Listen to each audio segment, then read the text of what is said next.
The Strawhats proved why they are the Yonko crew right now with their most swaggest badass line ever, and I really liked how this chapter ended. We kind of forgot that this is Luffy who is a Yonko now and that he isn't gonna lose that easily. And last time we left Egghead Island like 4 months ago, we were always tensed to know what would happen in the future of the series if the Straw Hats will actually lose in here. And this chapter just changed the entire idea with a little time skip. So, yes, let's talk about this amazing chapter that everyone loves right now. But before we continue, if you could grab the subscribe button and get me to 500 subscribers, I'll be really grateful. I do Shonen Jump content on my channel and you might like it. So, without further ado, let's talk about One Piece chapter 8 and 89. So first of all, we see the Fusha village back again. I'm really glad that we get to see this old man, and it's very nice that what he thinks about Garp because Garp is the legendary hero. He's been there ever since Garp was a little boy. Everyone knows that, and he's one of the few people who knows how things were when Garp was in his prime. So it's very interesting that he actually understands him as a hero. Also, in the very first page, we are shown Makino and the baby, and that still begs us the question on who the baby's father is. And many people would say it's just normal villager, which may be, but many of them still speculate it's Shanks, and it's kind of weird. And it also laughs looking at Luffy's paper. Looks like Joy Boy is bringing the joy to everyone across the world, really. But do you know who is not having any joy at all? It's Dadan because she lost Ace. And now it looks like Sabo is being framed for murder, Luffy is on a siege on Egghead Island, and Garp is seemingly missing from action. So she's losing her everyone that she calls family slowly. And every time I see her cry, my eyes roll up too. So that was a weird inclusion, but I really like that we are getting this kind of montage across the oceans.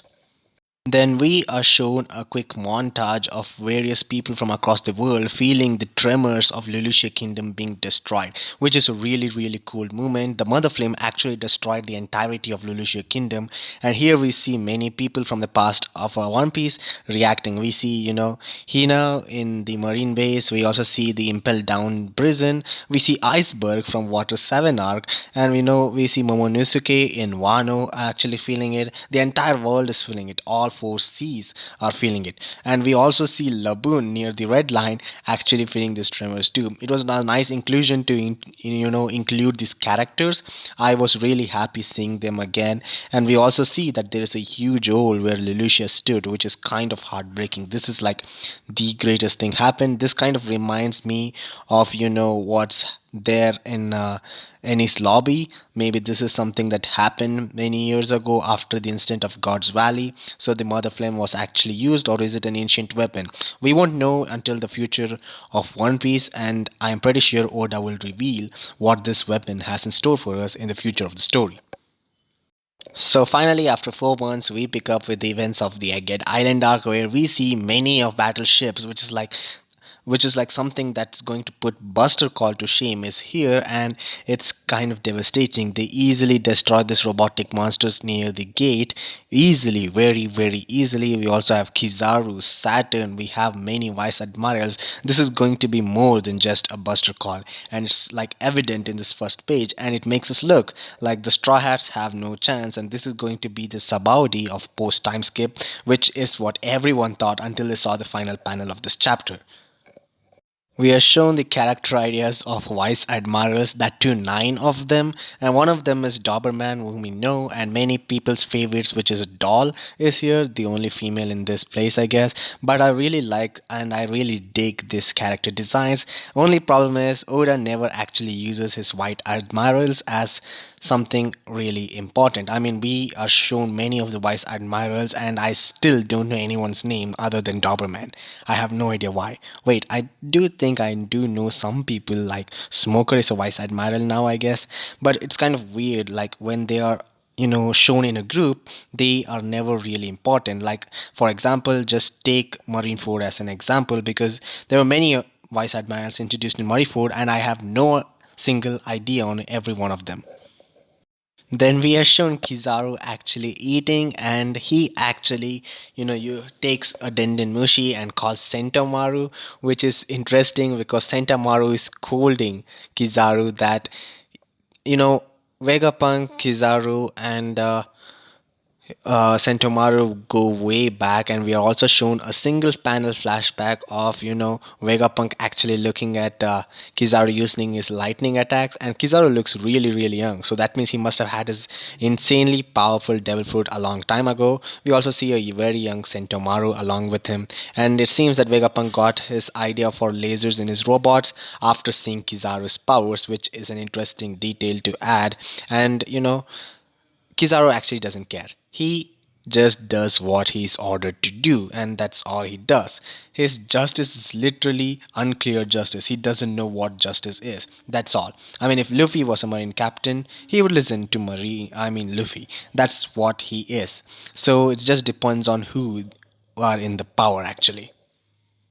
We are shown that Saint Saturn is also here, Saint Garcia Saturn, and he just wants the Marines to not tell that he is actually here. He doesn't really want anyone to know that he is here. That's a great thing, and I think a great funny moment because of this is going to happen.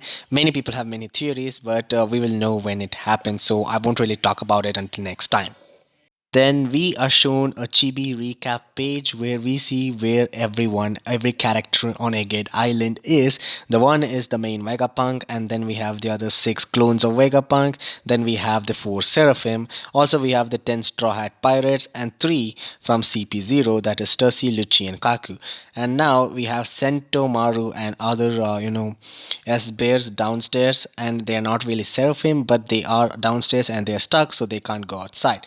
So this is the situation. This is just Oda trying to remind us what happened on 4 months ago, as if we would forget what happened. I mean, no one can, because this is the greatest story ever told, and I won't really forget anything, every single detail except the names of vice admirals. Yes, I will remember every single detail.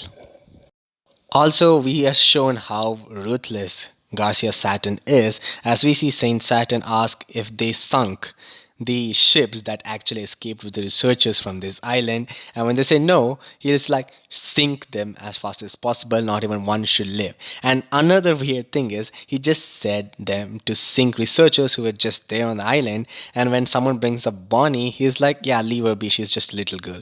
I don't understand why. I mean, she has to die too, right? She might know the secrets of the White Century. If he desperately wants like researchers to die, why not kill Bonnie too? That's kind of weird. Does he and Bonnie have some sort of past? I don't know. I'm just maybe looking too much into it. And suddenly the Denden Mushi rings, and it's amazing because it's of course a call from York, the Vegapunk that actually betrayed the other Vegapunks. And there is also a small panel where a Marine soldier is telling Kizaru that he also has a transponder snail, so he can actually listen, which is a weird thing. And it's funny because in Marigio we see the other four Gorosi also take the call, and it's obviously from York. So yes, York is actually, screaming back at them because they are attacking her too, and she doesn't even want them to attack her because she wants to be a celestial dragon. But the Gorose say that their original plan was to kill her too, along with everyone else. But now they need her because they want her to make the Mother Flame. So does that mean that the Mother Flame can be used only once, like they did on Lulusia Kingdom, because it's such a waste of time? Or do they really want so many weapons? If yes, then why do they need this many weapons? Because they already have the entire world on control. What is this sudden need to, have those many weapons? Are they going to kill so many people like a grand, massacre? I have no idea why. And yes, it's just York snapping back at them. And since they need them, actually the Gorosei actually think that she has handled everything perfectly well, that the Strawhats are lost, they have assassins after them, many things are happening, so the Strawhats can definitely lose, right? That's what they think too, and that's what I thought too, until I read the very final page or the next page of this chapter. This is when York screams for help, asking the Celestial Dragons to help her because it seems that Yonko's Straw Hat Luffy is going to kill her. As we see an amazing double-page spread of York falling down, Zoro keeping a sword to her throat, Usopp having this. They all have injuries, but all of them are smiling. Even Nami and Usopp, who are almost freaking out every page, are smiling evilly, and this just shows that the Straw Hat pirates are actually evil, kinda. What's even weird is Lucci is actually standing there, and it looks like he's helping the Straw Hats, and that even though his bosses are literally on this island, and there's no way a Yonko can escape from this level of things, he's still here and he's helping. Does he have a plan in mind, or is he finally going to be an anti-hero? We also see Bonnie and Vegapunk Stella here, and I can't believe that they both aren't killing each other. So what is Kuma's flashback? So many things are revealed. Do you think Oda will actually start a flashback now that what happened on these events? I mean, what the events of Egghead Island while we were actually journeying the entire world? I don't know. I would be happy if he does anything. At this point, I'm hooked. That was all for today, guys. Hope you enjoyed this video. I try so much and still my video gets so long. And yes, I'll see you guys in my next video. Till then, sayonara, guys. Chan out. And yes, subscribe for more Shonen Jump content. I really love Shonen Jump and manga, and I will be talking about them on my channel. So I'll see you guys next video. Bye bye.